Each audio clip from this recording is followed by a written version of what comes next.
Hello friends, welcome to GR Digam classes. कैसे हैं भाई आप सभी? होपफुली सारे ठीक होंगे और अपनी तैयारियों में लगे होंगे। भाई आज इस वीडियो के अंदर हम बातचीत करने वाले हैं नवोदय विद्यालय का जो आपका एग्जाम है वो कल है, मींस 18 जनवरी 2025। तो कल जो आपका नवोदय का एग्जाम है तो उसमें आपको एग्जाम देने से पहले क्या क्या चीजें ध्यान में रखनी है, मीन्स क्या क्या डॉक्यूमेंट्स आपको साथ लेके जाने हैं, एग्जाम टाइम के अंदर क्या इंस्ट्रक्शंस आपको फॉलो करनी है, ओएमआर शीट को भरते हुए क्या क्या चीजों का ध्यान रखना है, जनरल इंस्ट्रक्शंस क्या क्या है आप लोगों के लिए, उन सब चीजों के बारे में डिस्कशन करेंगे। तो वीडियो को लास्ट तक देखना है और स्किप मत कीजिएगा, क्योंकि फिर बीच में कुछ पॉइंट्स रह जाएंगे तो वो आपको पेपर के अंदर प्रॉब्लम क्रिएट कर सकते हैं। ठीक है, हम आज सारी चीजों के बारे में डिस्कस करने वाले हैं कि भाई क्या कुछ हम साथ में लेके जा सकते हैं, क्या हम वाटर बोतल लेके जा सकते हैं कि नहीं लेके जा सकते, पेन कौन से कलर का लेके जा सकते हैं, एडमिट कार्ड क्या रहेगा, और क्या पेपर बोर्ड लेके जा सकते हैं कि नहीं लेके जा सकते हैं। वो सारी जनरल इंस्ट्रक्शंस जो है उसके बारे में आज हम बातचीत करने वाले हैं। तो वीडियो में लास्ट तक बने रहिएगा भाई। तो शुरू करते हैं। देखिए, सबसे पहले जो है अपना जवाहर नवोदय विद्यालय जो है जेएनवी, आपका 2025 का जो बैच है इसके अंदर समर राउंड जो है, अभी फिलहाल जो पेपर है आपका समर राउंड का है। तो समर राउंड फर्स्ट जो है आपका, सेकंड आपका आएगा विंटर राउंड, जो नेक्स्ट कुछ स्टेट्स के अंदर जो है सेकंड राउंड के अंदर होता है। हमारा जो एग्जाम है वो समर फर्स्ट राउंड के अंदर रहेगा। तो आज इस वीडियो के अंदर हम क्या क्या बात करेंगे, आपका एग्जाम पैटर्न क्या रहेगा, ठीक है, ओएमआर फिलिंग के इंस्ट्रक्शन जो हैं वो हमें क्या क्या ध्यान रखना है, टाइम मैनेजमेंट जो है सबसे मोस्ट इंपोर्टेंट चीज जो है आपकी,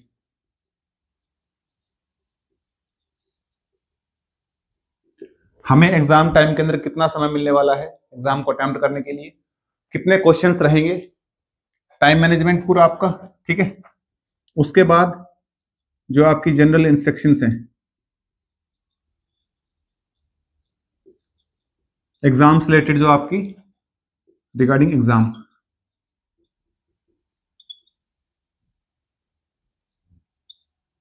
वो क्या क्या है उनके बारे में डिस्कशन करेंगे।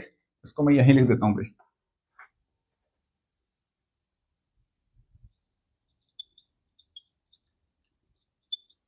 आज हम बात करने वाले हैं कि जनरल इंस्ट्रक्शंस क्या क्या है, टाइम मैनेजमेंट क्या है, स्ट्रेटेजी आपको जो है वो किस तरीके से बनानी है, कितना टाइम किस पोर्शन को देना है, सारी चीजों के बारे में डिस्कशन करने वाले हैं। तो सबसे पहले अगर मैं बात करूं एग्जाम पैटर्न की, कि आपका जो एग्जाम पैटर्न है भाई वो किस तरीके से आने वाला है, कितने मार्क्स का, कौन सा सेक्शन रहेगा, कितने सेक्शंस रहने वाले हैं, कितना टाइम जो है वो आपको मिलने वाला है, हर एक क्वेश्चंस कितने मार्क्स को कैरी करेगा, क्या नेगेटिव मार्किंग है कि नहीं है, सब चीजों के बारे में डिस्कशन करेंगे इसमें। एक मैं नेगेटिव मार्किंग का और लिख देता हूं कि भाई नेगेटिव मार्किंग है या नहीं है, उसके बारे में भी आज हम इसमें डिस्कस करने वाले हैं। तो सबसे पहले अगर मैं बात करूं एग्जाम पैटर्न की, तो आपका जो एग्जाम है वो टोटल टाइम जो कंज्यूम करेगा वो आपको यहां पर गिवन है 2 आवर्स का, मींस 120 मिनट्स जो है आपके पास रहने वाली है क्वेश्चन पेपर को अटेम्प्ट करने के लिए। ठीक है, 120 मिनट्स सफिशियंट है तुम्हारे लिए। यहां पे अगर मैं टोटल क्वेश्चंस की बात करूं कि भाई टोटल क्वेश्चंस जो है इस एग्जाम के अंदर आपके कितने रहने वाले हैं, तो टोटल क्वेश्चंस आपके रहेंगे 100, सॉरी यहां पर ना अभी कम कर दिए इन्होंने, टोटल क्वेश्चन जो है 80 रहने वाले हैं भाई, ठीक है। और टोटल मार्क्स जो है आपके, टोटल मार्क्स कितने रहेंगे भाई, 100 मार्क्स का रहने वाला है, ठीक है। 100 मार्क्स का यहाँ पर आपका जो पेपर है वो रहने वाला है। क्या क्या सब्जेक्ट्स जो हैं इसके अंदर, सेक्शन जो हैं, सब्जेक्ट कह लो या फिर सेक्शन कह लो आप लोग, कि भाई सेक्शंस कितने रहेंगे। तो उसके लिए सबसे जरूरी चीजें हैं कि हमें पेपर का पैटर्न जो है वो पता होना चाहिए। सबसे पहले जो है आपका मेंटल एबिलिटी, मीन्स उसको आप कह सकते हैं कि रीजनिंग का जो पोर्शन है आपका, रीजनिंग का पोर्शन है वो फर्स्ट में आएगा। सेकंड जो है आपका अर्थमेटिक मैथ्स, मैथमेटिक्स का जो पोर्शन है आपका,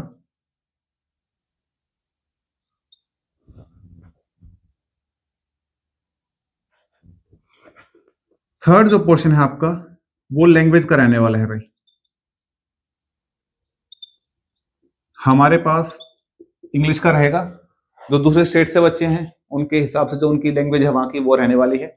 वो जब आपने एग्जाम को फिलअप किया होगा, फॉर्म को जो फिलअप किया होगा उस समय पे आपने भरा होगा कि भाई लैंग्वेज जो है आपकी प्रेफरेंस लैंग्वेज जो है इंग्लिश है या हिंदी है या मलयालम है, मराठी है, पंजाबी है, उर्दू है, वो जो भी है मीन्स वो आपका लैंग्वेज का एग्जाम वहां पर रहने वाला है। अगर मैं सबसे पहले रीजनिंग की बात करूं तो रीजनिंग के जो है आपके 40 क्वेश्चंस आएंगे भाई। रीजनिंग के क्वेश्चंस रहने वाले हैं 40। मैथ्स जो है 20 क्वेश्चंस रहने वाले हैं भाई। एंड लैंग्वेज के भी आपके 20 क्वेश्चंस यहां पर रहने वाले हैं, ठीक है। 40 क्वेश्चंस जो है आपके वो कंटेन्स करेंगे 50 मार्क्स। यहां पे एक बार दिख रहा है ना, सभी को बता देना भाई।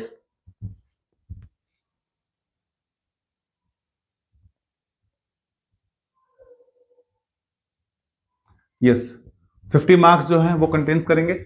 मैथ्स का जो पोर्शन है 20 क्वेश्चन जो है आपके 25 मार्क्स का ये पोर्शन आपका रहने वाला है। और सेम फॉर इंग्लिश लैंग्वेज के लिए आपके 20 क्वेश्चन जो है आपके 25 मार्क्स का ये पोर्शन आपका रहने वाला है, ठीक है। तो हमें अब अच्छा टाइम की अगर मैं बात करूं यहां पर तो मेंटल एबिलिटी के लिए आपको देने हैं भाई 60 मिनट्स। अगर आप 60 मिनट्स से ज्यादा टाइम दे रहे हैं मीन्स आपका टाइम मैनेजमेंट वहां पर खराब हो रहा है। दूसरे जो सब्जेक्ट्स हैं आपके पास उनके समय कम बच रहा है वहां पर। मीन्स 40 क्वेश्चन जो है आपके 60 मिनट्स सफिशियंट है। 40 क्वेश्चंस को करने के लिए 60 मिनट्स आपके पास सफिशिएंट, मोर देन इनफ। क्योंकि रीजनिंग के अंदर जो पोर्शन है आपका क्या आने वाला है, डायग्राम वाले जो क्वेश्चंस है आपके, ठीक है, वो वाले क्वेश्चन सारे आएंगे। मिरर इमेज हो गया, बॉर्डर इमेज हो गया, एम्बेडेड फिगर हो गया, ठीक है। उसके बाद आपका फिगर मैचिंग हो गया, कंप्लीट द सीरीज हो गया, मींस फिगर वाली जो सीरीज है वो कंप्लीट करनी है, एम्बेडेड फिगर हो गया, तो इस ओड वन आउट हो गए। इस तरीके से जो आपके सारे जितने भी फिगर वाले क्वेश्चन है वो यहां पर आने वाले हैं। पेपर फोल्डिंग हो गया, पेपर कटिंग हो गया, ठीक है। तो जल्दी ही क्वेश्चन अटेम्प्ट कर लेंगे। वो 40 क्वेश्चन है, 60 मिनट्स आपको वहां पर देनी है भाई। उसके बाद जो है आपका मैथ्स का जो पोर्शन है 20 क्वेश्चन जो है आपके लिए 30 मिनट्स मैथ्स के पोर्शन के लिए आपको देनी है। एंड नेक्स्ट जो 30 मिनट्स हैं आपके पास वो आपके पास लैंग्वेज वाले पोर्शन के लिए रहने वाली है। 20 क्वेश्चन जो लैंग्वेज के रहेंगे, इसके अंदर पैसेज जो है आपके पैराग्राफ जो है वो आएंगे 10 मार्क्स के। तो उसके बाद आपके जो है एंटोनियम सिनोनियम्स रहने वाले हैं, नाउन प्रोनाउन एडजेक्टिव्स, ये कुछ पार्ट्स जो है आने वाले हैं। मैथ्स के अंदर तो पूरा मैथ्स आपको पता ही है भाई। नंबर सिस्टम हो गया, एलसीएम एचसीएफ हो गया, एरिया पैरामीटर हो गया, प्रॉफिट लॉस हो गया, परसेंटेज हो गया, डेटा हैंडलिंग हो गया, ठीक है, स्पीड टाइम डिस्टेंस हो गया। इस तरीके के सारे क्वेश्चन जो है टॉपिक्स आपके कवर हो जाएंगे इसके अंदर, ठीक है। तो 30 मिनट्स यहाँ पर मीन्स आपके ये 120 मार्क्स यहाँ पर कंज्यूम हो जाएंगे। अब बात आती है कि 30 मिनट्स अगर मैंने सोल्व करने में ही लगा दिए 20 क्वेश्चंस को, तो मैं फिर मैं भरूंगा कब OMR को। तो यहाँ पर आपको ध्यान रखना कि जो 60 मिनट्स हैं ये 40 मिनट्स सफिशियंट होते हैं। आपके पास 20 मिनट्स यहाँ से मिलेंगे। आप 40 मिनट्स नहीं लेते हैं, मान लीजिए 50 मिनट्स भी लेते हैं, तो फिर भी आपके पास 10 मिनट्स यहाँ से मिलेंगी। 5-5 दोनों में से यहाँ से आप लोग कर सकते हैं। 5 मिनट्स का जो मैनेजमेंट है, 5 मिनट जो सेव करनी है आपको यहाँ है, दोनों से करनी है। 10 मिनट ये हो गए, 20 मिनट्स 10 मिनट्स यहाँ से हो गए, मींस 20 मिनट्स आपके पास OMR को फिल करने के लिए। 20 मिनट्स के अंदर आप लोग आराम से OMR को फिल कर लेंगे, ठीक है। तो इन क्वेश्चंस को ध्यान रखना है। पेपर पैटर्न आपका ये रहेगा भाई, 40 क्वेश्चंस रहेंगे, 40 questions, 20 questions and 20 questions. 50 marks का आपका जो रहेगा रीजनिंग का पार्ट है, 25 मार्क्स का मैथमेटिक्स का पार्ट है, 25 मार्क्स का है आपका लैंग्वेज का पार्ट है, इंग्लिश, हिंदी या जो भी आपकी रीजनल लैंग्वेज है वहां उस पेपर के अंदर जो आने वाली है। अच्छा, जैसे 40 क्वेश्चन से 50 मार्क्स के हैं, ये कैसे हो रहा है भाई? तो जो आपका एक क्वेश्चन है, एक जो क्वेश्चन है आपका 1.25 मार्क्स कैरी करेगा। मींस 1.25 मार्क्स जो है एक क्वेश्चन कैरी करेगा, तो 80 क्वेश्चन जो है आपके 100 मार्क्स यहाँ पर कंप्लीट हो जाएंगे, ठीक है। ये तो रहा आपका एग्जाम पैटर्न जो है, ठीक है। मैनेजमेंट का मैंने बता दिया, टाइम मैनेजमेंट कैसे करना है आपको। यहां से चीजें इतना जो फर्स्ट आपका जो टॉपिक था एग्जाम पैटर्न वो हमें क्लियर हो गया। आई थिंक आपको भी समझ में आ गई होंगी चीजें, पेपर का पैटर्न आपको किस तरीके से आने वाला है। अच्छा, सबसे एक जो इंपॉर्टेंट चीज है लैंग्वेज। ये वो वाली लैंग्वेज नहीं जिसमें पेपर होगा आपका, ये वो लैंग्वेज है जिसके अंदर पूरा पेपर जो किस लैंग्वेज के अंदर आने वाला है, आपका इंग्लिश में आएगा या हिंदी में आएगा। तो on the time of application form में जो आपने भरा था उस समय पे एक ऑप्शन आया था आपके पास कि preferred language of the paper, कि पेपर जो है आप एग्जाम जो है आप किस लैंग्वेज के अंदर प्रेफरेंस करना चाहते हैं। तो अगर आपने इंग्लिश भरा हुआ तो इंग्लिश में आएगा, हिंदी भरा हुआ तो हिंदी में आएगा, या दूसरी कोई रीजनल लैंग्वेज होगी तो उसमें आ जाएगा, अदरवाइज हिंदी और इंग्लिश में ही आता है मोस्टली। ठीक है, आइदर हिंदी या फिर इंग्लिश। ठीक है भाई, ये आपका जो पेपर किस लैंग्वेज के अंदर आने वाला है, बाइलैंग्वेज नहीं आता है। अगर आपने हिंदी भरा है तो ही हिंदी आएगा, और इंग्लिश भरा है तो आपका हिंदी इंग्लिश आने वाला है, अदरवाइज इसके अलावा कुछ भी नहीं आएगा। कि ऐसा नहीं है कि जैसे सैनिक के अंदर होता है, मिलिट्री स्कूल में होता है बाइलैंग्वेज, अगर पेपर आता है तो बाइलैंग्वेज नहीं आएगा, इसके अंदर एक ही लैंग्वेज में आएगा, या तो इंग्लिश में आएगा या फिर हिंदी में आएगा। इन चीजों का ध्यान रखेंगे। अच्छा, उसके बाद आपको एक इंपॉर्टेंट चीज है OMR फिलिंग। पेपर आपने खूब अच्छे तरीके से अटेम्प्ट कर दिया, लेकिन OMR भरने में गलती कर दी तो कोई फायदा नहीं है बेटा, सारा करे कराए पे पानी फेर दोगे आप लोग। ठीक है, जितनी मेहनत आप लोगों ने की है सब आपकी वेस्ट हो जाएगी, तो हमें ऐसा काम नहीं करना है। OMR फिलिंग के अंदर हमें ध्यान रखना है सबसे पहले तो बच्चे गलतियां क्या क्या करते हैं वो बताता हूं मैं आपको सबसे पहले। ठीक है, उसके बाद हम बात करेंगे कि हमें इसका सॉल्यूशन क्या करना है। क्या क्या गलतियां करेंगे बच्चे, सबसे पहले तो पूरा पेपर को सोल्व करेंगे सबसे पहले। ठीक है, पेपर को सोल्व करने के बाद फिर OMR भरने लगेंगे। अब यहां से देखा फर्स्ट का फोर्थ, वहां पे फोर्थ, फिर नेक्स्ट थर्ड, फिर नेक्स्ट थर्ड। अब ऐसे करते करते आपने 9th वाला क्वेश्चन नहीं किया, 8th के बाद सीधा 10th क्वेश्चन पे यहां तो पहुंच गए, लेकिन वहां पे नहीं देखा आपने कि भाई ये क्वेश्चन मेरे को छोड़ना है। यहाँ पे आया इसका थर्ड तो नेक्स्ट का थर्ड। ऐसे अगर एक क्वेश्चन आपने मिस्टेक कर दिया तो आगे आने वाले सारे क्वेश्चन मिस्टेक हो गए आपके, क्योंकि वो एक एक आगे चल रहे हैं, आप एक एक पीछे चल रहे हो OMR के अंदर।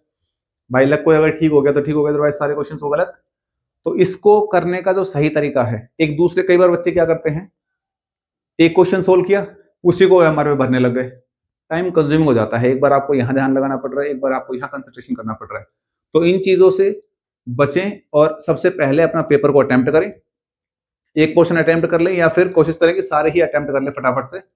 अटेम्प्ट करने के बाद यहाँ से क्वेश्चन नंबर देखें, वहां पर आंसर नंबर जो है उसी के सामने ही उसको OMR को भरे, अदरवाइज मिस्टेक हो जाएगी। जो भी आपकी OMR के सर्कल्स होते हैं, एक भरते वक्त भी बड़े बच्चे गलतियां करते हैं। कई क्या करेंगे, यहां से ये किया, इतना छोड़ देंगे करके, ये गलत है भाई, आपको ऐसे नहीं करना है आपको। कई क्या करते हैं, ये भी नहीं चलेगा। ठीक है, और कई क्या करते हैं, ये टिक कर देते हैं। बेटा टिक नहीं करना है, उस OMR को ब्लैक पूरा तरीके से फिल करना है आपको। किस तरीके से करोगे, ऐसे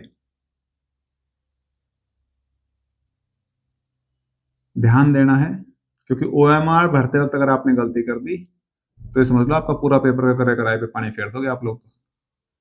ठीक है ना, तो इन चीजों का ध्यान रखना है भाई। ये आपका बिल्कुल जो है सही मेथड है OMR को फिल करने के लिए। ठीक है, इन चीजों का ध्यान रखना भाई। एग्जाम पैटर्न के बारे में मैंने आपको बता दिया, OMR फिलिंग बता दिया है, टाइम मैनेजमेंट बता दिया है। उसके बाद एक नेगेटिव मार्किंग, उसके बाद हम जनरल इंस्ट्रक्शंस के बारे में बातचीत करेंगे। जनरल इंस्ट्रक्शंस क्या क्या है, उसके बाद भाई नेगेटिव मार्किंग जो है आपके किसी भी एग्जाम के अंदर नहीं होती है, ना ही तो आपका जो सैनिक स्कूल का एग्जाम होगा, ना ही आपका जो मिलिट्री स्कूल का एग्जाम होता है उसमें होती है, और ना ही आपकी जवाहर नवोदय विद्यालय JNV जो है, इसमें कोई नेगेटिव मार्किंग नहीं होती है। ठीक है, there is no negative marking in the exams, but हाँ आगे आने वाले समय में ये चीजें आपको देखने को मिल सकती हैं, क्योंकि कंपटीशन हाई रहेगा, तो कहीं ना कहीं ऑब्स्टेकल्स आपको NTA जो है लगाने वाला है। तो हो सकता है आगे आने वाले समय में नेगेटिव मार्किंग भी आपको देखने को मिल जाए, लेकिन ऐसा अभी फिलहाल ऐसा कुछ नहीं है, आप टोटली फ्री हैं सारे क्वेश्चंस को अटेम्प्ट करने के लिए। ठीक है, कई बार तो बच्चे क्या करते हैं, जब नहीं आता है तो पूरा पेपर अटेम्प्ट तो कर दो एटलीस्ट, है ना। 20 क्वेश्चन अगर आपने गैसिंग किए तो हो सकता है 2-3 क्वेश्चन तो 5 क्वेश्चन तो ठीक हो ही जाए आपके। तो इस तरीके से नेगेटिव मार्किंग का जो पोर्शन है वो अभी फिलहाल नहीं है। अच्छा, जनरल इंस्ट्रक्शंस की अगर मैं बात करूं, बड़ी ही इंपॉर्टेंट चीजें हैं बेटा ये। जनरल इंस्ट्रक्शंस का आपको बड़ा ही ध्यान रखना है, क्योंकि पेपर अटेम्प्ट करने टाइम क्या क्या आपको लेके जाना है, क्या नहीं लेके जाना, वो चीजें आप सारी बता देते हैं। सबसे पहली चीज जो सबसे इंपॉर्टेंट है, आपका जो है एडमिट कार्ड वो क्लीन होना चाहिए, साफ सुथरा होना चाहिए। ऐसा नहीं हो कि आपका जो एडमिट कार्ड है उसके अंदर आपकी फोटो ही क्लियर नहीं आ रही हो। ठीक है, तो उस केस के अंदर आप क्या करेंगे, कोशिश करें कि सबसे पहले तो क्लियर जो आपका जो एडमिट कार्ड है उसको प्रिंट करें और वो स्कूल में लेके जाएं जहां पर भी आपका प्रेफरेंस रहने वाला है। दूसरी चीज है टाइम को लेकर है कि भाई टाइम जो है एग्जाम का किस समय पर है। तो टाइम जो है आपका 11:30 से लेकर 1:30 PM तक है, ठीक है। एग्जाम जो है आपका 18 जनवरी को है, ये सभी को पता ही है। ये तो 18 जनवरी मीन्स कल जो है सैटरडे को आपका एग्जाम रहेगा। आपके नियर बाई आपके डिस्ट्रिक्ट के अंदर ही सेंटर्स आपके आए हुए हैं। जब आपने सेंटर्स भरे होंगे एग्जाम एप्लीकेशन फॉर्म के टाइम पर, तो जहां पर भी आपने सेंटर्स को भरा है उसके नियर बाई ही आपके सेंटर्स मिले हैं। रेवाड़ी जैसे हरियाणा के अंदर अगर आपने रेवाड़ी का डाला है तो रेवाड़ी डिस्ट्रिक्ट के अंदर जितने भी गवर्नमेंट स्कूल है उनमें से कहीं ना कहीं आपका जरूर होगा भाई, ठीक है। कोशिश करते हैं कि नवोदय विद्यालय का जो पेपर है वो आपके नियर बाई ही आता है। सैनिक का थोड़ा डिस्टेंस पे आता है, बल्कि आरएमएस का क्योंकि वो लेने के अंदर 5 स्कूल हैं तो वो कहीं भी सेंटर्स दे सकते हैं वो, ठीक है। हम इंस्ट्रक्शंस की बात करें तो सबसे पहले जो है आपका आधार कार्ड और एडमिट कार्ड। एडमिट कार्ड का मैंने बता दिया क्लीन होना चाहिए, प्रिंट होना चाहिए। ऐसा नहीं हो कि जो आपकी फोटोग्राफ है वो शेडेड हो, तो शेडेड फोटोग्राफ जो है वो वहां पे वैल्यूएबल नहीं रहेगी। उसके लिए आप क्या कर सकते हैं, अगर उसमें शेडेड आ रहा है, क्लियर नहीं आ रहा है, तो आप साथ में अपनी एक फोटो जो है पासपोर्ट साइज फोटो जरूर लेके जाएं, करंट की फोटो लेके जाएं, और साथ में एक अपना आधार कार्ड जो है वो हर बच्चे को लेके जाना कंपलसरी है। एंट्री के टाइम पर आधार कार्ड जो है आपका वो एक बार मैच करेंगे, डेट ऑफ बर्थ मैच करते हैं, नाम मैच करते हैं, जो भी है वो इंस्ट्रक्शंस जो हमें फॉलो करनी है। दूसरी जो चीज है आपकी, आधार कार्ड आपने ले लिया, ठीक है, और कोई भी इलेक्ट्रॉनिक गैजेट जो है वो पेपर के अंदर अलाउ नहीं है। कोई घड़ी बांध के जा रहा है या कोई चैन बांध के जा रहा है, इलेक्ट्रॉनिक गैजेट्स, कोई मेटल, कोई भी आइटम जो है आपके नहीं होना चाहिए। आप एग्जाम देने जा रहे हैं, अपने अच्छे तरीके से एग्जाम दें। शो ऑफ करना नहीं है वहां पर, अपना एग्जाम देना है अच्छे तरीके से, अपना एग्जाम दे बेटा। कोई ऐसा नहीं कि आज हम बाहर एग्जाम देने जा रहे हैं तो हम वॉच पहन के जा रहे हैं या स्मार्ट वॉच पहन रहे हैं, वो अलाउ नहीं है, ठीक है। तो ये सब चीजें रही। दूसरा जो है ब्लैक और ब्लू पेन, आइदर ब्लैक या फिर ब्लू पेन जो है आप लेके जा सकते हैं। इसके अलावा आप पेपर बोर्ड भी वहां पर नहीं लेके जा सकते। लेके जाना चाहो ले चले जाओ, लेकिन वहां टेबल्स आपको जो है प्रोवाइड होती है, वहां पर आप लोग आराम से अपने ओएमआर को फिल कर सकते हैं, दे सकते हैं। अगर आप पेपर बोर्ड लेके जाते हैं तो ट्रांसपेरेंट पेपर बोर्ड लेके जाएं, ऐसा पेपर बोर्ड ना लेके जाएं जिसके ऊपर कुछ लिखा हुआ हो। मान लीजिए चलो आपके पेपर से रिलेटेड नहीं है, लेकिन फिर भी अगर उसके ऊपर कुछ लिखा हुआ है वो अलाउ नहीं करेंगे। या तो आप अपना जो पेपर बोर्ड है वो ट्रांसपेरेंट पेपर बोर्ड लेकर जा सकते हैं, मीन जिसके ऊपर कुछ लिखा नहीं हो, पेन नहीं चला हो, पेन पेंसिल या जो भी है आपका मार्कर वगैरह प्लेन होना चाहिए, वो उसके ऊपर नहीं चला होना चाहिए, ठीक है। तो ये आप लेके जा सकते हैं। दूसरा वाटर बोतल जो है, अभी सर्दियों का मौसम है तो वाटर बोतल की मेरे हिसाब से आपको ज्यादा जरूरत पड़ेगी नहीं। अननेसेसरी चीजें लेके जाने से बचें। फालतू में कोई चीज अगर मान लो मिस हो जाती है वहां पर आपको तो ध्यान भटकता है। आप अपना एग्जाम देने से पहले, पेपर को एग्जाम देने से पहले जो है अपना पानी वगैरह वॉशरूम वगैरह करके बैठें, उसके बाद अपना 2 घंटे रेगुलर पेपर दें। फालतू में टाइम का डिस्टर्बेंस होता है, पानी की बोतल रखी रहती है तो कभी वो ले रहा है कभी वो ले रहा है, वो चीजें नहीं चलेंगी। तो कोशिश करें अवॉइड करें इन चीजों को लेके जाने से। दूसरा जो है, कई बार क्या होता है मिस्टेक हो जाती है आपको, तो ओएमआर के अंदर या पेपर के अंदर, तो उसमें जो है व्हाइटनर, कई बार सोचते हैं कि व्हाइटनर से कर देते हैं, हम नॉर्मल क्लासेस के अंदर करते हैं, वहां पर व्हाइटनर अलाउ नहीं है बेटा। जो आपने एक बार भर दिया वही मान्य होगा, उसको दोबारा से काट पीट के, या फिर कई बच्चे करते हैं ना, जैसे कि आधा हो गया बोला नहीं ये तो गलत, इसके ऊपर ऐसे करके ना नेक्स्ट वाले पे कर देते, तो ये नहीं चलेगा। व्हाइटनर का यूज नहीं कर सकते हैं। रोल नंबर जो है आपके पेपर के ऊपर और आपके ओएमआर शीट के ऊपर सही तरीके से भरें, दोनों में भरना जरूरी है, ठीक है। उसके बाद अगर मैं बात करूं, अगर आप टाइम जो है आपका 11:30 बजे का है तो आप 10:30 बजे रिपोर्टिंग टाइम है, 10:30 बजे आप वहां पहुंच जाए। 10:30 बजे जो है एंट्री हो जाएगी आपकी। पेपर 11:30 है, उससे पहले 11:15 मीन्स 11:15 बजे आपको पेपर दे दिया जाएगा। 15 मिनट मिलती हैं आपको पूरे इंस्ट्रक्शंस पढ़ने के लिए जो आपके पेपर के ऊपर लिखे रहते हैं। तो उन इंस्ट्रक्शंस को आराम से पढ़े, हिंदी इंग्लिश दोनों के अंदर रहेंगे इंस्ट्रक्शंस। उन इंस्ट्रक्शंस को अगर आप अच्छे तरीके से पढ़ोगे तो पेपर के अंदर आपको कोई प्रॉब्लम नहीं आएगी। तो 15 मिनट वो आपको इसीलिए दी जाती है कि भाई अच्छे से आप इंस्ट्रक्शंस को पढ़ लें और रोल नंबर जो है ओएमआर के अंदर भी और अपने पेपर के ऊपर भी फिलअप कर लें अच्छे तरीके से ध्यान से, ताकि बाद में आपको कोई प्रॉब्लम्स ना आए, ठीक है। दूसरी जो चीजें हैं भाई, ओएमआर अगर आपने सही तरीके से भरी है, अच्छा पेपर में अगर आप लेट हो जाते हैं, कई बार बच्चों का रहता है कोई बात नहीं 2-4 मिनट 5 मिनट लेट हो जाएंगे तो एंट्री मिल जाएगी, नहीं मिलेगी बेटा, इस चीज का ध्यान रख लेना। एंट्री बिल्कुल भी नहीं मिलेगी। 11:15 बजे आपका पेपर जो है आपके हाथ में मिल जाएगा, मीन 10:30 बजे एंट्री है आपकी, तो 10:30 से 11 बजे तक आधे घंटे कोशिश कीजिए कि आप पहले आ जाएं टाइम से, ठीक है ना। तो आधे घंटे में एंट्री हो जाएगी आपकी। उसके बाद 15 मिनट जो है आपके 11 से 11:15 से 11:30 का जो 15 मिनट का टाइम है वो आपको पेपर के इंस्ट्रक्शंस पढ़ने के लिए मिलेगा। बाकी सारी चीज़ें जो है नॉर्मल है, उसमें कोई ज़्यादा घबराने वाली चीज़ें नहीं है। ठीक है, टाइम से पहुंचें, लेट ना हो। अपने डॉक्यूमेंट्स, आधार कार्ड, पेन, पेंसिल का यूज नहीं करना है, पेन जरूर लेके जाएं, बॉल पेन लेके जाएं, जेल पेन नहीं चलेगा भाई। ठीक है, सैनिक के अंदर भी इंस्ट्रक्शंस यही थी कि जेल पेन नहीं चलेगा और बॉल पेन का यूज आप लोग कर सकते हैं। तो सेम इंस्ट्रक्शंस फॉर यहाँ है, तो इन चीज़ों का ध्यान रखें। बाकी बेस्ट ऑफ लक सभी को भाई, आज के लिए इतना ही है। अच्छे से पेपर दे के आए। कल जो है आपका सुबह एग्जाम रहेगा, तो उम्मीद करता हूँ कि सारे बच्चे अच्छा अपना जो है एग्जाम अच्छे तरीके से देंगे और नवोदय विद्यालय के अंदर अपना सिलेक्शन श्योर करेंगे। चलिए फिर, thank you, best of luck सभी को भाई। ओके, टाटा।